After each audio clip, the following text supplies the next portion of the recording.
Hello বন্ধুরা, অনুর খাবার ঘরে সবাইকে স্বাগত। আজ আমি নিয়ে এসেছি নতুন একটা জিনিস। আমি বিস্কুট রেডি করার চেষ্টা করছি। দেখুন আপনারা এইভাবে বানিয়ে দেখবেন।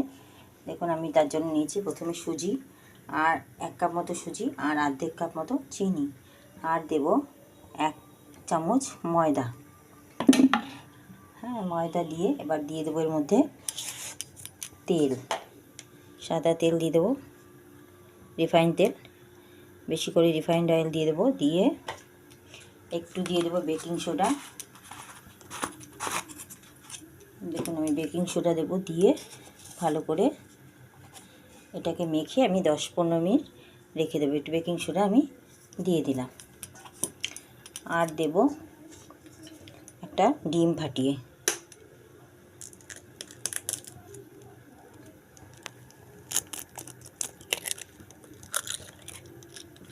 একটা ডিম ভেঙে দিয়ে দিলাম।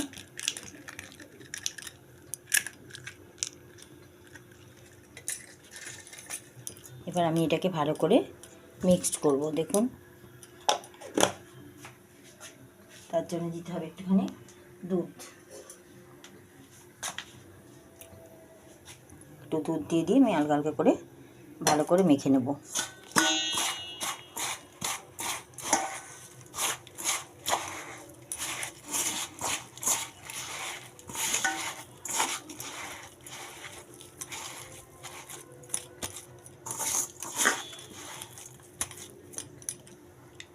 যতটুকু লাগবে পরিমাণ মতো একটু ঘরের টেম্পারেচারে রাখা, রুম টেম্পারেচারে রাখা দুধ দিয়ে আমি এটাকে ভালো করে মেখে 15-20 মিনিট হোক, আধ ঘন্টা হোক রাখলেই চলবে। এটা সার্ভ করে নেবে। এটাকে এইভাবে আমি ঢেকে রেখে দেবো। তারপর আমি ফিরে আসছি। অ্যাকচুয়ালি এটা বিস্কুট কেক টাইপের হবে, দেখবেন। দেখুন বন্ধুরা, সুজির যে ডোটা করেছিলাম সেটাকে ভালো করে আবার মেখে 15 মিনিট বাদে এসে ভালো করে মেখে আবার আমি গোল গোল করে তারপরে একটু তিল ছড়িয়ে দিয়েছি। আর একটুখানি ছুরি দিয়ে একটুখানি যদি কেটে দিই এটা ডিজাইনের মতো হয়ে যাবে। আর কিছু করার নেই। এবারে আমি তেল গরম বসিয়ে দিয়েছি। গরম তেলে এবারে অল্প অল্প করে দিয়ে আমি লাল লাল করে মুচমুচে করে ভেজে নেব। তাহলেই আমার কুকিজ বিস্কুট বা কেক বিস্কুট রেডি হয়ে যাবে।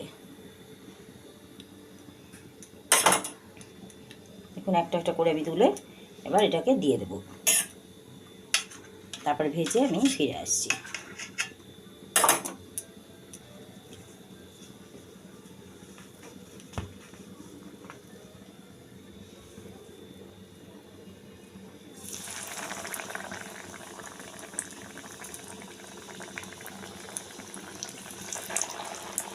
এভাবে আমি একটু কম আছে ভাজবো, কেননা বেশি ভাজলে ওপরটা পড়ে যাবে আর নিচেটা কাঁচা থেকে যাবে। সেই জন্য আস্তে আস্তে কম তেলে, মানে কম আছে, তেলটা বেশি দিয়েছি, কম আছে আস্তে আস্তে করে মুচমুচে করে ভেজে নেব। তাহলেই আমার বিস্কুট রেডি হয়ে যাবে। এইভাবে আমি সবগুলো ছেড়ে পুরো ভেজে তুলে আমি দেখুন বন্ধুরা, আর এরমভাবে ভেজে নিয়েছি। আর কতটা খাস্তা হয়েছে দেখুন, খটখট আওয়াজ হচ্ছে। এই যে ভেঙে আমি আপনাকে দেখাচ্ছি, দারুণ মুচমুচে হয়েছে।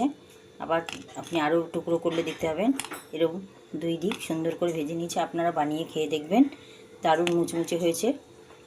কিছু কিছু তিল একটু পুড়ে উঠেছে, তা আমি একটু কম আঁচ করে আস্তে আস্তে অনেকক্ষণ টাইম নিয়ে ভেজেছি। পরে এভাবে আপনারা বানিয়ে খেয়ে দেখবেন, দারুণ লাগবে। চা বসিয়েও আপনারা বানিয়ে 10-15 মিনিটে খেয়ে নিতে পারবেন। আর এরকম নতুন নতুন রান্না পেতে চ্যানেলটি সাবস্ক্রাইব করবেন, লাইক শেয়ার করতে ভুলবেন না। কোথা থেকে দেখছেন দেখার জন্য ধন্যবাদ।